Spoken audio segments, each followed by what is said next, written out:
Autre exemple encore, le village de New Gourna. Alors on va y venir justement à ce village de New Gourna parce que il y a eu quand même quelques méprises. Ça fait des photos magnifiques. On va presque en pèlerinage à New Gourna. Regardez-moi ça, on fait des photos super, il y a des ombres, il y a des courbes, tout est en terre, le matériau est superbe. Enfin, il n'y a pas de béton, enfin, il n'y a pas d'acier, enfin, il n'y a pas de verre. Il n'y a rien de tout ça, il n'y a que des trous et de la terre, si j'ose dire. Et on se promène là-dedans, c'est magnifique. Oui, sauf que les gens pour qui c'était construit, ils n'ont pas aimé du tout. Ils n'ont pas aimé du tout, ils n'y sont pas allés. Ils se sont dit, ça c'est pas pour nous, on ne comprend pas, c'est quoi ce truc? Il y en a même qui ont dit, ça c'est de l'architecture funéraire. Funéraire. Donc, méprise complète, si vous voulez, entre la pensée de Hassan Fathy et les gens pour qui il travaillait. Pour qui il aurait dû travailler. Alors on peut se poser la question, est-ce que Hassan Fathy a vraiment compris à qui il proposait sa méthode de pensée, sa méthode de travail? Quand il fait une villa, c'est facile, il a un client, voilà, c'est M. Aziz, voilà, il est là, le client il est là, il peut lui parler, il lui fait une villa. Mais quand il s'agit d'une population d'un village de 50, 100, 200 personnes, c'est pas du tout pareil. C'est pas du tout pareil. Et là, effectivement, se heurte, si vous voulez, la philosophie d'une pensée avec une réalité qui est autre, et les gens sont restés dans leur montagne, ils n'ont pas voulu venir au début. Le village était vide. Donc ça fait quand même un choc. Moi, si, pour un de mes projets, une fois qu'il est construit, je suis content, les gens viennent photographier, etc., et puis tous les autres ne viennent pas, je serais affreusement vexé. Et pourtant, ce qui est étonnant, c'est que des villages comme New Gourna, il y en a d'autres ailleurs. Vous voyez, là j'en ai dessiné un au Yémen, au sud du Yémen, hein, Yémen, côte du sud. Bon, ben vous voyez, vous avez de l'architecture de terre, mais c'est un petit peu différent. Effectivement, là, dans ce pays, on n'utilise pas la voûte nubienne, on utilise les troncs de palmiers, on fait des terrasses horizontales, et on monte assez haut. Hein. Et on fait d'ailleurs, pour ceux qui connaissent l'histoire de l'art, on fait même des bâtiments, comme celui-là, qui ressemblent tout à fait au graphisme que Le Corbusier donnera à certains de ces bâtiments. Puisque Le Corbusier a été architecte constructeur sur des bâtiments, mais il a été aussi urbaniste. C'est-à-dire ce sont deux logiques avec deux échelles un petit peu différentes. Alors voilà le plan du New Gourna. Alors tout n'est pas négatif, parce qu'il avait quand même réfléchi. Regardez son urbanisme. Vous avez des classes décentrées, des rues différenciées. Vous voyez, vous avez des fronts bâtis dans parallèle, ce qui fait que quand on se promène dans le quartier, là-dedans, vous avez des surprises. C'est intéressant, parce que rien ne ressemble à rien. Vous vous repérez. Alors que chez Le Corbusier, si tout est droit, parallèle et à angle droit, c'est un peu comme à Mahadi, ben vous ne savez plus où vous êtes, parce que tous les ronds-points sont pareils, toutes les rues sont pareilles, il n'y a que les numéros qui changent. C'est pas forcément facile, quoi. Alors que là, vous voyez, quand on débouche là ou là, c'est pas pareil, parce que là, il y a le nord, il y a le sud, il y a des ombres, on ne voit pas les choses de la même manière, donc on ne se perd pas. C'était pourtant réussi, et pourtant les gens n'ont pas voulu y aller. Voilà encore d'autres exemples de plans d'architecture de ce qu'a fait Hassan Fathy. Voilà encore d'autres photos de ce village délaissé. Alors maintenant, ça a fini, si vous voulez, la greffe a fini par prendre un peu, mais au départ, c'était le rejet tout à fait total. Et c'est vrai qu'on pourrait imaginer que toutes ces coupoles, finalement, ne sont pas tant que ça, je dirais, la marque de la culture égyptienne, puisqu'il avait utilisé la voûte nubienne. Et vous savez que la Nubie, c'est pas tout à fait le nord d'Égypte, c'est quand même assez au sud, vers le Soudan. Et ensuite, quand je parlais de poète, voilà Hassan Fathy qui illustre un livre, vous voyez la légende des Boucharabiés, et c'est lui qui fait le dessin. Donc, on a affaire à une dualité, quelqu'un qui a envie de construire, qui a une âme de constructeur, une âme d'architecte, mais peut-être beaucoup plus une âme de poète. Alors la Terre, aujourd'hui, quel est l'avenir de la Terre? Eh bien, on continue en France encore à y réfléchir, mais finalement ça reste à une échelle très étroite, très petite. Alors, vous avez deux ateliers, deux laboratoires où on en parle, où on y travaille. C'est l'École nationale supérieure de Strasbourg qui est en lien avec l'Université française d'Égypte et qui ont un laboratoire qui s'appelle Terre-Pierre, hein. Et puis l'association Cratère, qui elle aussi travaille à l'émulation de la Terre. Mais finalement, par rapport à l'acte de construire et de bâtir, qui correspond au développement économique qu'on connaît aujourd'hui, ça représente quand même un épiphénomène extrêmement marginal, on pourrait dire. Donc, Pour finir, regardez ce que dit Hassan Fathy. Comment pouvons-nous aller de l'architecte constructeur de système, donc l'architecte constructeur de système, c'est Le Corbusier, c'est celui dont je vous ai parlé tout à l'heure, vers le système architecte autoconstructeur. Donc l'autoconstructeur, c'est le paysan, c'est le gars d'un village, c'est n'importe qui. Un homme ne peut pas construire une maison, mais 10 hommes peuvent construire 10 maisons, et ainsi de suite. Donc il dit, nous devons soumettre la technologie et la science, à l'économie des pauvres et des sans-argent. Réfléchissez à ça. Et je ne sais pas si vous le voyez dans la société qu'on a aujourd'hui, est-ce que ça se passe comme ça? Nous devons soumettre la technologie et la science à l'économie des pauvres et des sans-argent. Et nous devons, nous, quand il dit nous, c'est nous architectes, nous devons ajouter le facteur esthétique. Donc vous voyez finalement, c'est une position extraordinairement humble face à l'acte de construire, puisque aujourd'hui, quand vous regardez la corniche de Dubaï, c'est chaque tour, avec chaque architecte qui crie « moi, alors je suis le plus gros, le plus haut, le plus grand, le plus brillant, le plus jaune, le plus rouge, le plus tout ce que vous voulez », et lui, il dit exactement le contraire. Donc, la vie d'Hassan Fathy, pour résumer ma pensée, appelle quand même quelques questions. Alors, vous les avez en dessous. C'est d'abord, qu'est-ce qu'apporte un architecte au projet à réaliser? Est-ce que c'est vraiment seulement le facteur esthétique? C'est-à-dire qu'on fait tout étudier par des ingénieurs qui vont faire des calculs, qui vont faire des plans, et puis l'architecte vient mettre, comme on met un peu de sel, il vient mettre un peu de facteur esthétique. Il va dire, bah, tiens, là, je vais mettre un peu de rouge, je vais mettre un peu de bleu, je vais mettre... C'est pas tout à fait sûr. Voilà. C'est une question. Ensuite, l'architecte construit-il vraiment tout seul? Puisque là, Hassan Fathy prend la liberté de dire, je construis tout seul, puisqu'il dit, on a besoin de rien. On a besoin que de terre et d'eau, et puis de quelques techniques de construction. Or, aujourd'hui, dans la construction, pour faire ce lycée, si vous supprimez la lumière, la climatisation, etc., vous apercevez que il ne reste plus rien. Donc, pour construire ce lycée, il n'y a pas un constructeur. Il y a l'architecte qui, certes, englobe tout, mais il y a l'ingénieur fluide, l'ingénieur réseau, l'ingénieur béton, etc., j'en passe. Et je ne vous dis pas les réunions, c'est terrible.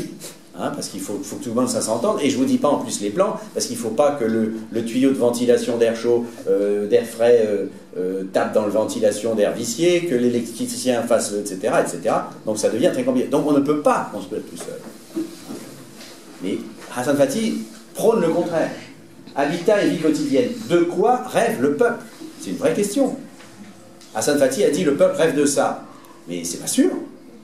C'est pas sûr du tout. L'architecte doit-il être un intellectuel entrepreneur ou un artisan? C'est une vraie question aussi, que vous devez vous poser, parce que vous allez entrer dans la vie active. Artisan, ça veut dire quoi?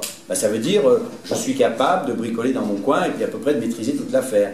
Architecte entrepreneur, ça veut dire, j'ai une grosse agence, voilà, vous êtes mon agence, c'est moi le patron, par exemple, ou avec M. Aziz, voilà, nous sommes tous les deux les patrons, on est associés, et puis on va travailler, et puis toi, vous allez faire ça, vous allez faire ça, vous allez vous occuper de la clé. Vous voyez, ce sont tout à fait deux approches très très différentes. En rouge, le facteur esthétique est-il la seule plus-value de l'architecte? Bon, j'ai abordé un peu la question, mais vous voyez bien que c'est vrai, mais c'est pas forcément vrai. Or, c'est ce que prône Hassan Fathy. La philosophie de Hassan Fathy s'applique-t-elle aux défis du XXIe siècle? C'est une vraie question. C'est une vraie question. Parce qu'il faut résoudre des problèmes de population, de démographie, de déplacement. Imaginez le Caire sans voiture. Difficile. La technologie. Imaginez-vous là, tous vous êtes sans téléphone. Voilà. Donc vous voyez, voilà quelqu'un qui prône, comment dirais-je, une philosophie qu'on pourrait dire poétique, et qui peut-être n'arrive pas à se projeter dans l'avenir, dans un futur qui ne correspond pas tout à fait au XXIe siècle. Bon, ce sont des questions que je pose, vous voyez. Alors je suis probablement peut-être plus critique, comme vous le disiez, par rapport à votre approche, mais moi, mon approche technologique me fait dire, Hassan Fathy, je ne dis pas qu'il a tout faux, mais il s'est presque peut-être trompé de siècle. Par contre, si je prends Hassan Fathy comme étant un poète ou un philosophe, là, je dis, il a raison à 100%. Et là, bravo. Et là, je dis bravo parce que, face justement, aux corniches qu'on voit à Dubaï, aux immeubles qu'on voit, aux quartiers qui se construisent au Caire avec des immeubles qui sont font face à face, avec des façades qui sont à même pas 4 ou 5 mètres les unes des autres, où il n'y a pas d'air, etc. C'est effrayant. Oui. C'est effrayant. Moi, ça m'effraie. Je ne sais pas si ça vous effraie, vous. Moi, ça m'effraie. Donc, vous voyez, d'une certaine manière, philosophiquement, Hassan Fathy a raison, absolument raison. Voilà, j'ai fini, je vous ouvre un certain nombre de questions. À vous la parole. Merci beaucoup parce que franchement c'est passionnant et ça nous passionne aussi. La réforme du lycée ne prend pas en compte tous ces points, on ne fait pas d'architecture ni d'urbanisme, moi j'aurais bien aimé parce que j'aime ça. Et grâce à Fathy, on n'a pas le même point de vue, mais c'est vraiment très éclairant et c'est extra bien. J'ai une question avant de faire donner la parole à la classe. Sur Gourna, parce qu'on sait maintenant, qu'il y avait un film qui a été fait à partir d'un roman qui s'appelle La Montagne. Et La Montagne, c'est un roman de Fathi Ghanem, un grand romancier égyptien, et qui a fait un roman sur Hassan, sur cette histoire. C'est ça. Et après, on a fait un film. Et on montre que La Montagne, les gens ne voulaient pas quitter parce qu'ils étaient trafiquants de... Non, c'est archéologie. Des antiquités, ce qu'on trouvait au fond de la montagne, ils vivaient de ça. Et ils ne voulaient pas quitter la montagne parce que ça fait leur raison de vivre. Un, deux, et là, je pense que si les gens ont refusé, parce qu'on ne les a pas encouragés au niveau politique à quitter la montagne pour Gourna, et je pense que le lobby aussi de ciment et de la construction a joué son rôle pour éviter. Voilà, si vous avez des idées. Voilà, c'est sûr. Le fait d'utiliser la terre en forte épaisseur, vous êtes obligé d'utiliser en forte épaisseur parce que sinon les murs ne tiennent pas. En gros, pour vous dire, un mur de béton, on peut le faire de 18 cm. Si vous le faites en pierre, vous ne pouvez pas être en dessous de 45. Sinon, ça ne tient pas. Et si vous le faites en terre, vous ne pouvez pas être en dessous de 80 cm, sinon ça ne tient pas. Donc il y a déjà un problème de structure. Pour que ça tienne, il faut un mur de 80 cm. Mais grâce à quoi? Grâce à cette épaisseur, la terre joue le rôle d'isolant thermique. Ce qui fait que ça marche bien. Mais là, dans le cas qui nous intéresse, vous avez deux facteurs. Vous avez le facteur d'isolant thermique d'inertie, c'est-à-dire je mets de la terre, elle ne bouge pas la terre, elle est là, puis elle vous protège comme un bouclier. Mais le deuxième phénomène qui est de concevoir les volumes de telle sorte que s'il y a un trou en bas par là, il y a un trou en haut par là pour créer un courant d'air. Donc, outre la protection, vous créez un courant d'air. Et vous savez très bien qu'en créant un courant d'air, même si la température est la même, vous avez une impression de frais. C'est ce qu'on appelle souvent en météo la température extérieure et la température ressentie. Oui. Vous avez entendu parler de ça? Voilà. Et bien c'est exactement la même chose. C'est-à-dire que pour une même température, si vous avez un courant d'air, eh ben vous avez l'impression d'avoir 3 ou 4 degrés de moins. Et si en plus vous faites passer cet air sur un petit bassin qui fait glouglou et dans lequel il y a un petit peu d'eau, effectivement, grâce à l'évaporation de l'eau, évaporation, vous avez appris ça en physique, abaissement de la température, à ce moment-là, eh ben vous abaissez la température encore de 1, peut-être, ou 1,5 degré, mais ça joue, parce que grâce au courant d'air, vous gagnez encore plus. Donc vous voyez, deux phénomènes. C'est bien beau tout ce qu'il a construit, mais quand on y pense, il n'a pas ajouté quelque chose à l'architecture, il n'y a pas de progrès. Exactement, vous avez raison, c'est ça. C'est-à-dire qu'il a pris des éléments anciens qui existent depuis 2000 ans, 3000 ans, qui étaient géniaux à la base d'ailleurs, effectivement, puisque ça a permis à l'époque, il y a 3000 ans, de construire, de donner un habitat aux gens. Lui, il l'a réhabilité, mais il n'a pas réinventé. C'est ce que je vous disais tout à l'heure. Mais ça aurait été intéressant, alors là, sur le plan justement de l'architecte qui a été Hassan Fathy, et ce que je regrette d'une certaine manière, c'est que, ne pouvant pas peut-être être confronté à des grands projets, vous savez, tout architecte urbaniste rêve de faire un truc énorme. Ça lui plaît beaucoup, bah oui, parce que c'est mon métier, donc on a envie de faire des trucs grands. Mais quelquefois, on est frustré. Pourquoi? Bah parce qu'on a raté un concours, donc on ne fait pas de projet, ou on ne trouve pas le client qui va vous donner un super projet, etc. Donc, vous vous mettez à écrire. Et vous écrivez vos idées. qui peuvent servir à d'autres, qui auront plus de chance, ou qui pourront les développer. Et je dirais, ce que je regrette de Hassan Fathy, c'est que justement, il ne se soit pas servi de tout son savoir, si vous voulez, pour au moins écrire des idées philosophiques, pas forcément philosophiques, mais philosophiques et constructives, du même genre que ce qu'on a vu de Le Corbusier avec ses grandes avenues et autres. Voyez, je ne dis pas que ça a servi à rien. Mon problème, mon propos est de dire, c'est vrai en architecture, c'est vrai dans n'importe quel métier, le métier que vous ferez, une société avance toujours vers quelque part. Elle a toujours un futur. Or, là, Hassan Fathy se sert d'éléments, mais il ne donne pas l'idée du futur que ça peut donner. C'est ça que je reproche. C'est-à-dire qu'il aurait pu dire, on peut faire un autre urbanisme plus facile, meilleur ou je ne sais pas quoi, et réfléchir et donner une théorie, et y réfléchir. Et il avait certainement les moyens, voyez, même s'il ne l'a pas construit. Comment les maisons étaient viables dans la mesure où il n'y a pas d'électricité? Eh ben voilà, bon exemple. J'attendais que quelqu'un en parle. Ben oui, Hassan Fathy, lui, il fait les maisons vides. Il n'y a pas d'eau, il n'y a pas d'évacuation, il n'y a pas de climatisation, il y a des courants d'air, ça d'accord, c'est bien. Mais je ne suis pas sûr que madame adore les courants d'air, parce que qui dit courant d'air dit poussière, qui dit poussière dit balayer. Eh ben oui, tout le temps. Regardez les rues du Caire, il y a toujours des gens pour balayer, il y a de la poussière partout. Donc c'est vrai que les défis du 21e siècle, où vous ne vous imaginez pas une seconde, mais si je vous disais, mettez vos téléphones là pendant 2 heures, mais vous allez hurler. Ben oui. Or là, il faut justement que dans les maisons du 21e siècle, on puisse avoir la Wi-Fi, on puisse avoir de l'eau, on puisse avoir ceci et cela. Et c'est vrai que la technologie mise en place par Hassan Fathy ne colle plus. Voyez, c'est pour ça que je vous disais au départ, autant j'aime la philosophie de Hassan Fathy, qui dit qu'il faut remettre l'homme au centre du problème. Et ça, c'est vrai, puisque quand on voit l'urbanisation galopante qu'il y a au Caire, mais il y en a ailleurs, hein, chez nous en France, c'est pareil. Hein, bon. C'est peut-être moins pire, peut-être. Mais c'est là où on doit remettre l'homme au centre du problème pour se dire on ne peut pas entasser les gens n'importe comment. C'est pas possible. Ils ne peuvent pas vivre. Vous voyez, on les empêche même de se développer. C'est-à-dire qu'on crée, avec un urbanisme comme ça, c'est pire que s'il n'y en avait pas. On crée de la misère. Et je dirais d'une certaine manière, l'urbaniste est responsable de ça.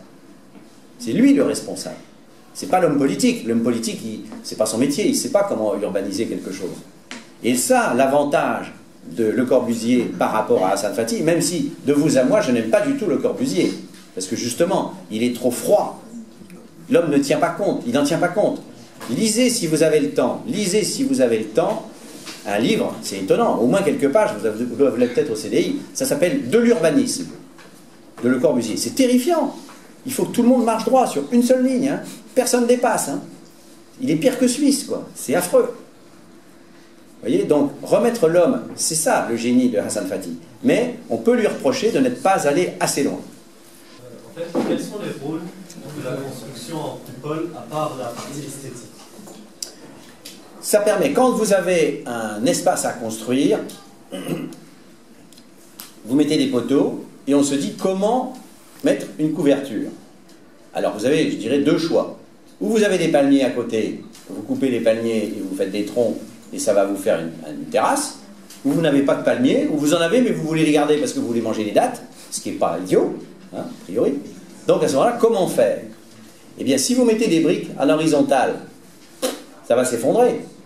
Alors que si vous les mettez en arc, en plusieurs arcs, et à force qu'il y ait des arcs, ben, ça fait une coupole, ben, vous franchissez l'espace qu'il y a entre 2 poteaux. Et ça permet de couvrir. Donc ça n'a rien d'esthétique, c'est simplement une méthode pour franchir un espace de poteau à poteau. Et dans le cas de Gournat, à chaque coupole, en dessous de chaque coupole, vous avez un poteau. Un poteau. Et ça permet de faire... D'ailleurs, vous avez des mosquées qui sont comme ça. Il y en a une très connue en Espagne. Hein, vous avez une forêt de poteaux avec des quantités de souks en Iran aussi. Vous avez une forêt de poteaux et au-dessus, une coupole.